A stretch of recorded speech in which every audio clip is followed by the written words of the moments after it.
नमस्कार दोस्तों, स्वागत है आप सबका इस क्लास में। दोस्तों, ये रिवीजन क्लास है। आज की क्लास में हम आपके पाठ्यक्रम में जो कहानियां शामिल हैं, उन कहानियों का रिवीजन करने वाले हैं। क्या क्या आज हम लोग रिवीजन करेंगे? तो आपके पाठ्यक्रम में जो कहानियां हैं वो कब प्रकाशित हुई, किस पत्रिका में प्रकाशित हुई, उन कहानियों के कहानीकार कौन कौन है, और उन कहानीकारों का जन्म कब हुआ, और इन कहानियों के मुख्य और गौड़ पात्र। इतना काम हम लोग इस क्लास में करने वाले हैं। तो ये क्लास आपके लिए बहुत ही ज्यादा महत्वपूर्ण क्लास है। ज्यादातर परीक्षाओं में जो आपकी परीक्षाएं होती हैं नेट जेआरएफ की, इसी क्लास से उन परीक्षाओं में प्रश्न पूछ लिया जाता है। अगर प्रश्न बेसिक आता है, कई बार प्रश्न थोड़ा सा गहराई से आ जाता है। तो कुल मिला के ये क्लास आपके लिए बहुत ज्यादा महत्वपूर्ण है। क्लास को आप आखिरी तक जरूर देखें, और इस क्लास को देखने के बाद मेरी ये उम्मीद है कि आपका 1-2 नंबर का फायदा जरूर हो सकेगा। सबसे पहले आप देख लें अपना सिलेबस। तो आपके पाठ्यक्रम में इकाई है 7, और इकाई 7 में ये इतनी कहानियां लगी हैं। तो पहले तो आपको हर कहानी का कहानीकार आना चाहिए कि कौन सी कहानी किसने लिखी है। तो जरा एक बार देख ले। आपके पाठ्यक्रम में जो पहली कहानी लगी हुई है वो है राजेंद्र बाला घोष की कहानी चंद्रदेव से मेरी बातें और दुलाई वाली। राजेंद्र बाला घोष की आपके पाठ्यक्रम में दो कहानियां लगी हैं। पहली है चंद्रदेव से मेरी बातें, और दूसरी कहानी है दुलाई वाली। ये कब प्रकाशित हुई, कौन सी पत्रिका में प्रकाशित हुई, इसकी बात अभी हम लोग आगे करने वाले हैं। माधवराव सप्रे की आप में कहानी लगी है एक टोकरी भर मिट्टी। सुभद्रा कुमारी चौहान की राही कहानी लगी है। प्रेमचंद की भी दो कहानियां लगी हैं, जिनमें से एक ईदगाह है, दूसरी दुनिया का अनमोल रत्न है। राजा राधिका राजा राधिका रमन प्रसाद सिंह की आपके पाठ्यक्रम में कानों में कंगना कहानी लगी है। चंद्रधर शर्मा गुलेरी की बड़ी महत्वपूर्ण कहानी उसने कहा था आपके पाठ्यक्रम में लगी है। जयशंकर प्रसाद की आकाशदीप, जैनेन्द्र की अपना अपना भाग्य, फणीश्वर नाथ रेणु की दो कहानियां लगी हैं, जिनमें से एक है तीसरी कसम उर्फ मारे गए गुलफाम, और एक है लाल पान की बेगम। अज्ञेय की गैंग्रीन कहानी लगी है। शेखर एक जोशी की कोसी का घटवार, भीष्म साहनी की दो कहानियां लगी हैं, अमृतसर आ गया और चीफ की दावत। कृष्णा सोबती की सिक्का बदल गया। हरिशंकर परसाई की इंस्पेक्टर मातादीन चांद पर, ज्ञान रंजन की पिता, कमलेश्वर की राजा निर्बंसिया, निर्मल वर्मा की परिंदे। तो ये कहानियां आपके पाठ्यक्रम में लगी हैं, जिनमें से चंद्र देव से मेरी बातें और दुलाई वाली यानी राजेंद्र बाला घोष की दो कहानियां हैं आप में, प्रेमचंद की भी आप में दो कहानियां हैं, फणीश्वर नाथ रेणु की भी आप में दो कहानियां हैं, और भीष्म साहनी द्वारा रचित आपके पाठ्यक्रम में दो कहानियां लगाई गई हैं। तो इन लोगों की दो दो कहानियां आपके पाठ्यक्रम में हैं। आपके पाठ्यक्रम की जो सर्वाधिक लंबी कहानियां दो हैं वो सबसे आखिरी में है। एक है राजा निर्बंसिया, और एक है निर्मल वर्मा की बड़ी शानदार कहानी परिंदे। तो ये तो आपका पाठ्यक्रम हो गया। अब बढ़ते हैं आगे। अब हम लोग बात कर लेते हैं पाठ्यक्रम में शामिल कहानियों का प्रकाशन वर्ष, यानी कौन सी कहानी कब प्रकाशित हुई। इसको हम लोग पढ़ने वाले हैं, रटने वाले हैं। अभी तत्काल आपको पढ़ाया जा रहा है, क्लास को बाकायदा स्किप करें और ये कहानियां तत्काल रट लें, क्लास को रोक रोक के, ताकि बाद में आपको रटने के लिए न रह जाए। तो साथ में पढ़ते और रटते हुए, ये दोनों काम करते हुए मेरे साथ साथ चले। जो आपके पाठ्यक्रम की पहली कहानी है चंद्रदेव से मेरी बातें, इसका प्रकाशन कब हुआ? 1904 में। इसका प्रकाशन कब हुआ? 1904 में। दुलाई वाली का प्रकाशन 1907 में हुआ। तो चंद्रदेव से मेरी बातें 1904 में, और दुलाई वाली 1907 में। ये दोनों किसकी कहानी है? राजेंद्र बाला घोष की। माधवराव सप्रे की जो कहानी है एक टोकरी भर मिट्टी, जो पहली कहानी की दौड़ में भी रही। जो तमाम कहानियां आपको बताई जाती हैं, रामचंद्र शुक्ल का 11 वर्ष का समय और ये एक टोकरी भर मिट्टी, तो पहली कहानी कौन सी है इस दौड़ में? एक टोकरी भर मिट्टी भी रही है, और सर्वमान्य मत भी यही है कि एक टोकरी भर मिट्टी ही पहली कहानी है। किसकी कहानी है? माधवराव सप्रे की कहानी है। प्रकाशन वर्ष इसका क्या है? 1901। राही कहानी 1947। राही कहानी सुभद्रा कुमारी चौहान की है, और इसका प्रकाशन कब होता है? 1947 में। यानी देश जब आजाद हुआ तब के समय की ये कहानी लिखी गई है। ईदगाह कहानी बहुत ज्यादा महत्वपूर्ण बहुचर्चित कहानी है, आपको पता होगा। इस कहानी का प्रकाशन है 1933, याद रहेगा। ईदगाह 1933, इसको याद रखना है, आपको भूलना नहीं है। ईदगाह 1933। प्रेमचंद की एक और कहानी आपके पाठ्यक्रम में है, दुनिया का सबसे अनमोल रतन। दुनिया का सबसे अनमोल रतन, जो 1907-8 के दरमियान ये कहानी लिखी गई थी। और प्रेमचंद का जो कहानी संग्रह था सोजे वतन, जिसमें 5 कहानियां थी, और इस कहानी संग्रह को अंग्रेजों के द्वारा जब्त भी कर दिया गया था। तो इसी कहानी संग्रह में प्रेमचंद की ये कहानी थी, कानों में कंगना। इसका प्रकाशन 1913 में हुआ। आकाशदीप जयशंकर प्रसाद की कहानी है, इसका प्रकाशन कब हुआ? 1928 में। अपना अपना भाग्य जैनेन्द्र की कहानी है, इसका प्रकाशन कब हुआ? 1931 में। तीसरी कसम उर्फ मारे गए गुलफाम, इसका प्रकाशन कब हुआ? 1959 में। तो ये कुछ कहानियां हुई। एक बार चलिए इनको फिर से पढ़ते हैं। चंद्रदेव से मेरी बातें 1904, दुलई वाली 1907, एक टोकरी भर मिट्टी 1901, राही 1947, ईदगाह 1933, दुनिया का सबसे अनमोल रतन 1907-8, कानों में कंगना 1913, आकाशदीप 1928, अपना अपना भाग्य 1931, और तीसरी कसम 1959। उसके बाद लाल पान की बेगम 1959, अज्ञे की कहानी गैंग्रीन 1937। अज्ञे की कहानी गैंग्रीन 1937, इसको आप लोग याद रखेंगे। ये कहानी अज्ञे के पहले कहानी संग्रह विपथगा में है। और अज्ञेय का पहला कहानी संग्रह कब प्रकाशित होता है? 1937 में। कहानी संग्रह आपने पढ़े होंगे ना, तो अज्ञेय का पढ़ा होगा। पहला कहानी संग्रह विपथगा 1937। तो ये कहानी भी कब की है? 1937 की है।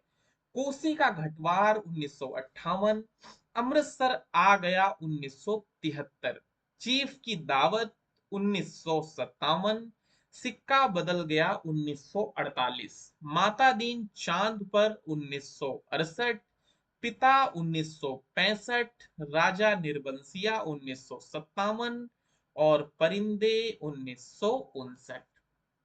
तो ये जो है बात हो गई, कौन सी कहानी कब प्रकाशित हुई। तो इसको आप लोग याद रखें, ये प्रश्न आपसे पूछा जाता है आपसे, क्रम से भी लगवाया जाता है। तमाम इस टॉपिक से प्रश्न आपसे बनते हैं, तो आप लोगों को कौन सी कहानी कब प्रकाशित हुई, इस चीज को याद रख लेना है। बढ़ते हैं आगे। अब हम लोग बात करने वाले हैं कि कौन सी कहानी किस पत्रिका में प्रकाशित हुई। कौन सी कहानी किस पत्रिका में प्रकाशित हुई, इस पे हम लोग बात करेंगे। तो ये जो कहानी है चंद्रदेव से मेरी बातें, ये कहानी सरस्वती पत्रिका में प्रकाशित होती है। दुलाई वाली भी सरस्वती पत्रिका में प्रकाशित होती है। एक टोकरी भर मिट्टी छत्तीसगढ़ मित्र में प्रकाशित होती है। राही सीधे सादे चित्र, इनका कहानी संग्रह है, उसमें ये प्रकाशित होती है। ईदगाह कहानी चांद पत्रिका में प्रकाशित होती है। दुनिया का सबसे अनमोल रत्न जमाना पत्रिका में प्रकाशित होती है, और इनके ये किस कहानी संग्रह में है? तो सोजे वतन कहानी संग्रह में है। कानों में कंगना आपसे खूब पूछा जाता है, ये इंदु पत्रिका में प्रकाशित हुई थी। उसने कहा था, आपको पता ही होगा, सरस्वती पत्रिका में प्रकाशित हुई थी। आकाशदीप, आकाशदीप कहानी संग्रह में है। आकाशदीप जो है वो आकाशदीप कहानी संग्रह में है। और ये कब प्रकाशित हुई थी? 28 में। और आकाशदीप कहानी संग्रह कब प्रकाश में आया था, तो ये 1929 में। बढ़ते हैं आगे और कुछ कहानियां देखते हैं। अपना अपना भाग्य वातायन कहानी संग्रह में, अपना अपना भाग्य वातायन कहानी संग्रह में। ठुमरी ठुमरी कहानी संग्रह में लालपान बेगम, ये भी ठुमरी कहानी संग्रह में। गैंग्रीन विपथगा में। अमृतसर आ गया पटरियां कहानी संग्रह में। चीफ की दावत जो है पहला पाठ कहानी संग्रह में। सिक्का बदल गया प्रतीक पत्रिका में। और परिंदे जो है वो परिंदे कहानी संग्रह में। तो कौन सी कहानी किस पत्रिका में प्रकाशित हुई, इसको भी आपको याद रखना है। और जो कहानी किसी भी पत्रिका में नहीं प्रकाशित हुई, वो उस लेखक के किस कहानी संग्रह में है, इसको आपको याद रखना है। तो इस चीज को भी आप याद कर लें। बढ़ते हैं आगे। अब हम थोड़ी सी बात करेंगे कि जो हमारे पाठ्यक्रम में कहानीकार लगे हुए हैं, उन कहानीकारों का जन्म किन वर्षों में हुआ, क्योंकि कहानीकारों को भी आपसे क्रम से लगवाया जाता रहा है। तो इन पे हम बात करेंगे कि कौन से कहानीकार का जन्म किस वर्ष में हुआ। तो राजेंद्र बाला घोष का जन्म 1982 में हुआ। माधवराव सप्रे, इनका जन्म 1971 में हुआ। सुभद्रा कुमारी चौहान 1904 में।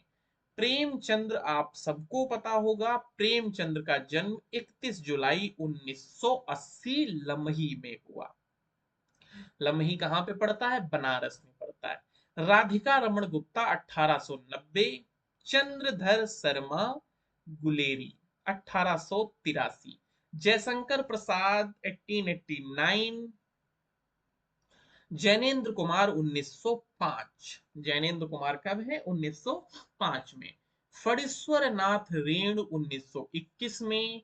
अज्ञेय 1911 में। शेखर जोशी 1932 में। भीष्म साहनी 1915 में। और कृष्णा सोबती 1925 में। हरिशंकर परसाई 1924 में। ज्ञान रंजन 1936 में। कमलेश्वर 1932 में। निर्मल वर्मा 1929 में। तो इनको भी आप याद रखेंगे कि ये जो रचनाकार हैं, इनका जन्म कब हुआ। तो तीन चीजें हम लोगों ने पढ़ ली। कौन सी कहानी कब प्रकाशित हुई, ये हमने पढ़ लिया। कौन सी कहानी किस पत्रिका में प्रकाशित हुई, ये हम लोगों ने पढ़ लिया। और जो हमारे कहानीकार हैं, उनका जन्म का वर्ष क्या है, ये हमने पढ़ लिया। ये तीनों की तीनों चीजें आपके लिए बहुत ही ज्यादा महत्वपूर्ण थी। अब हम बात करने वाले हैं, जो हमारी कहानियां हैं उनके प्रमुख पात्रों की बात करेंगे हम। तो चंद्रदेव से मेरी बातें। तो चंद्रदेव से मेरी बातें, इस कहानी के जो पात्र हैं वो भगवान चंद्रदेव हैं। कथा नायिका है, मैं शैली में लिखी हुई क्योंकि ये कहानी है। धन्वंतरि का जिक्र आता है तो ये इस कहानी के पात्र आप मान सकते हैं। चित्रगुप्त का जिक्र मात्र है तो ये भी इनको पात्र मान सकते हैं। और सबसे प्रमुख लॉर्ड कर्जन, ये भी इस कहानी के पात्र हैं। इस कहानी से प्रश्न आपसे पूछा जा सकता है कि ये चंद्रदेव जो कहानी है, इसके माध्यम से लेखिका ने किस वायसराय पे व्यंग्य किया है। कार्नवालिस पे किया है, कि रिपन पे किया है, कि कर्जन पे किया है, किस वायसराय पे व्यंग्य किया है, तो आपको बताना है लॉर्ड कर्जन पे। लॉर्ड कर्जन पे। और एक और निबंध आप में शामिल है जिसमें लॉर्ड कर्जन पे व्यंग्य किया गया है, उस निबंध में भी। और वो निबंध किसका है, बाल मुकुंद गुप्त का शिव शंभू के चिट्ठे। तो ये जो कहानी है और वो जो निबंध है, इन दोनों में लॉर्ड कर्जन पर ही व्यंग्य किया गया है। अगली कहानी है दुलाई वाली। अगली कहानी है दुलाई वाली। दुलाई वाली का जो मुख्य पात्र है वो बंसीधर है। बंसीधर है। बंसीधर के जो मित्र हैं वो नवल किशोर हैं। बंसीधर की जो पत्नी है वो जानकी देई है। बंसीधर की जो साली है वो 8 वर्षीय सीता है। इसकी उम्र आपसे पूछी गई थी एक बार, 8 वर्ष आप लोग याद रखेंगे। फिर बंसीधर की सास है। बंसीधर का साला है और इक्के वाला है। तो ये इस कहानी के पात्र हैं। उसके बाद एक टोकरी भर मिट्टी। इन कहानियों के पात्र आपसे नहीं पूछे जाएंगे, बस पढ़ लेते हैं। इसमें जमींदार है, अनाथ विधवा है, जमींदार का वकील है, विधवा की पोती है। इस कहानी से ज्यादा अगर आपसे कभी पूछा जाएगा तो यही पूछा जाएगा कि ये जो पोती है इसकी उम्र कितनी है। आपको याद रखना है 5 वर्ष इसकी उम्र है, 5 वर्ष इसकी उम्र है। राही कहानी में सिर्फ 2 ही पात्र हैं, एक राही है और एक अनीता है। ये प्रश्न आपसे किया जा सकता है कि अनीता किस कहानी की पात्र है। तो आपको याद रखना है कि अनीता जो है, अनीता राही कहानी की पात्र है। राही कहानी से ये पात्र आप याद रखेंगे। उसके बाद अगली कहानी ईदगाह है। ईदगाह भाई आपके लिए महत्वपूर्ण कहानी है। ईदगाह बड़ी महत्वपूर्ण कहानी है। इससे तमाम प्रश्न बन सकते हैं, तमाम प्रश्न आपसे पूछे जाते हैं और इसके पात्र भी आपसे पूछे जाते हैं। तो इसमें जो पात्र है वो अमीना है। अमीना कौन है? हामिद की दादी है। तो हामिद और अमीना ये 2 पात्र हो गए। उसके बाद शेष ये जो नीचे के सारे पात्र हैं ये जो है गांव के लड़के हैं और हामिद के मित्र हैं। उनमें से कौन है? महमूद है, मोहसिन है, नूरे हैं और सम्मी है। नूरे और सम्मी।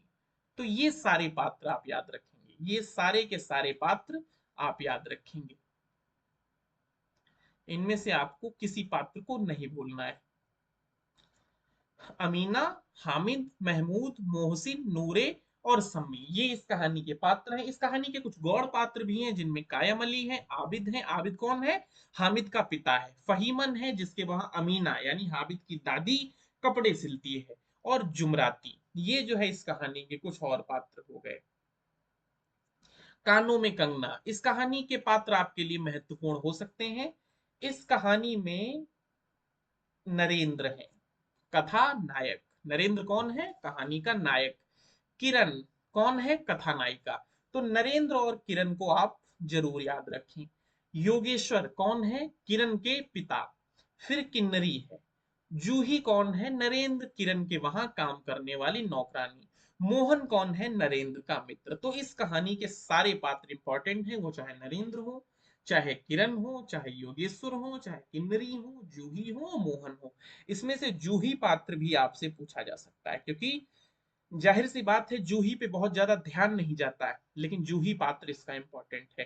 क्योंकि नरेंद्र सबको याद हो जाता है, किरण सबको याद हो जाता है, मोहन भी याद हो जाता है, लेकिन जूही से ध्यान हट जाता है। तो जूही को आप याद रखेंगे। आगे आने वाली कहानी बहुत ही ज्यादा महत्वपूर्ण है और इसके पात्र तो क्या ही कहना, खूब पात्र इसके पूछे जाते हैं। बहुत इंपॉर्टेंट कहानी। उसने कहा था 1915 में कहा प्रकाशित हुई थी? सरस्वती पत्रिका में। सरस्वती पत्रिका में पात्र हम लोग एक बार देखेंगे। पात्रों में लहना सिंह है। कौन है? कथानायक। हजारा सिंह है, बोधा सिंह है, वजीरा सिंह है, अतर सिंह है, माहा सिंह है, लपटन है। इस कहानी के एकमात्र महिला पात्र सूबेदारनी, डाक बाबू हैं, पोलू राम है और कीरत सिंह है। तो ये जो है इस कहानी के पात्र हैं, जिनमें आपको लहना सिंह को बिल्कुल याद रखना है, हजारा सिंह बोधा सिंह को भी याद रखना है, वजीरा सिंह को भी याद रखना है, सूबेदारनी को याद रखना है। तो ये जो है इस कहानी के बहुत ही ज्यादा महत्वपूर्ण पात्र हो जाते हैं। मारे गए गुलफाम कह लें या फिर तीसरी कसम, ये दोनों नाम एक ही कहानी के हैं। तो इस कहानी के पात्र कौन कौन से हैं हम लोग देखेंगे। तो इसमें हीराबाई है जो कथानायिका भी है, हीरामन है जो कथानायक है। तो ये दोनों हीराबाई हीरामन इस कथा के, इस कहानी के नायक और नायिका है।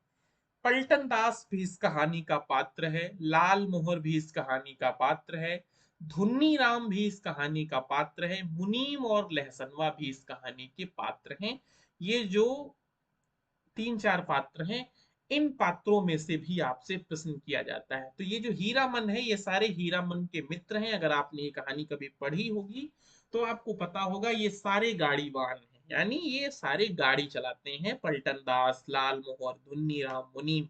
अगर आपने इन कहानियों को कभी न कभी पढ़ रखा होगा तो इन कहानियों का आप बहुत अच्छा रिवीजन कर पा रहे होंगे। कहानी आप एक बार जरूर पढ़ें।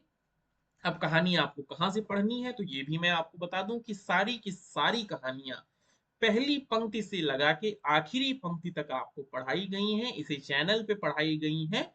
आप कहानियों की प्लेलिस्ट में जाएं, वहां आपको सारी कहानियां मिल जाएंगी। वहां से आप कहानियों को पढ़ सुन और समझ सीख सकते हैं। आकाशदीप महत्वपूर्ण कहानी है, इस पे हम बात कर लेते हैं। इसका जो नायक है वो बुद्धगुप्त है, चंपा नायिका है, मणिभद्र चंपा के पिता हैं और जया इनकी नौकरानी है। तो ये जो सारे पात्र हैं, सारे के सारे पात्र महत्वपूर्ण हैं, इनको आप याद रखें। जया भी इसमें से याद रखना। ये जो जूही और जया जैसे पात्र हैं, इनको आपको याद रखना है। चलिए सोचिए और सोच के बताइए। अभी एक पात्र आपको पढ़ाया गया था, जूही, वो किस कहानी की पात्र थी? अभी फिर आपसे हम आगे चल के ये पूछेंगे कि जया किस कहानी की पात्र है। तो इस तरीके के जो गौड़ पात्र हैं, इनको आप लोग जरूर याद रखें, क्योंकि जब आकाशदीप कोई कहानी पढ़ेगा, बुद्धगुप्त सबको याद रह जाना है, चंपा सबको याद रह जानी है, मणिभद्र भी याद रह जाएगा, लेकिन जया को आप भूल जाएंगे और परीक्षक आपसे जया ही पूछ लेगा। अगली जो कहानी है वो कोसी का घटवार है। कोसी का घटवार में गोसाई कहानी का नायक है, लक्ष्मा कहानी की नायिका है, फिर लक्ष्मा का बच्चा है, उमेदा सिंह है, धर्म सिंह है और नरसिंह है। नरसिंह है। गैंग्रीन कहानी जो है, गैंग्रीन कहानी के एक दो पात्र आपसे पूछे जा सकते हैं। एक तो इसमें स्वयं कथानायक है, मैं शैली में ये कहानी लिखी गई है। फिर उसके बाद मालती, जो कहानी में कहानीकार की बहन है। मालती आपसे पूछा जा सकता है किस कहानी की पात्र है। मालती के जो पति हैं वो महेश्वर हैं और इन दोनों की जो संतान है वो टिटी है। तो ये प्रश्न आपसे आपसे पूछा जा सकता है मालती के बारे में, महेश्वर के बारे में, और टिटी भी आपसे पूछा जा सकता है, पूछा गया है। सिक्का बदल गया महत्वपूर्ण पात्र हैं इस कहानी के। इसमें साहनी है, शाहजी हैं, सेरा हैं, हसीना हैं, बेगू पटवारी हैं, मुल्ला इस्माइल हैं, थानेदार दाऊद हैं, जेलदार है, फिरोज हैं, नवाब बीबी हैं। पात्रों की नजरिए से, पात्र पूछने की नजरिए से सबसे महत्वपूर्ण कहानी। सारे के सारे पात्र इंपॉर्टेंट हैं, वो चाहे साहनी हो, शाहजी हो, सेरा हो, हुसैना हो, बेगू पटवारी हो, मुल्ला इस्माइल हो, थानेदार हो दाऊद जिनका नाम है, जेलदार हो, फिरोज हो और नवाब बीबी हो, सारे पात्र आपसे पूछे जा सकते हैं। चीफ की दावत, चीफ की दावत में खाली एक पात्र आपसे पूछा जा सकता है कि सामनाथ किस कहानी का पात्र है। बाकी पत्नी, माँ और बॉस, इन पात्रों का कोई मतलब नहीं है। तो आपको इसमें से खाली सामनाथ को याद रखना है। सामनाथ किस कहानी का पात्र है? चीफ की दावत का।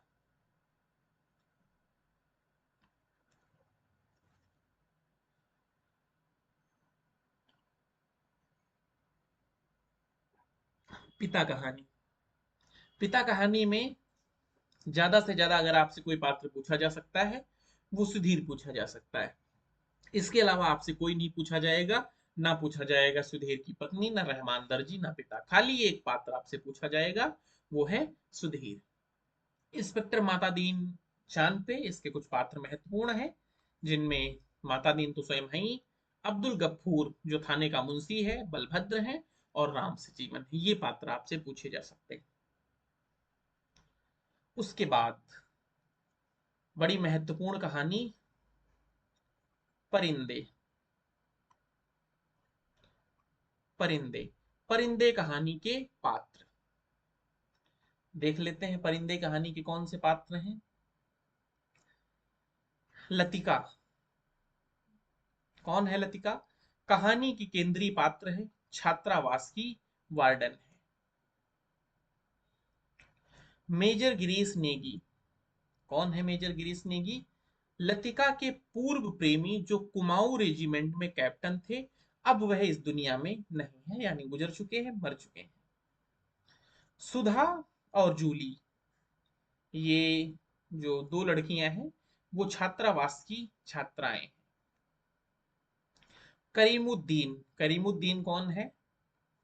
हॉस्टल का नौकर है, जो बड़ा आलसी प्रवृत्ति का इंसान है। इसको आप सही करिएगा, ये ह्यूबर्ट है। ये ह्यूबर्ट है।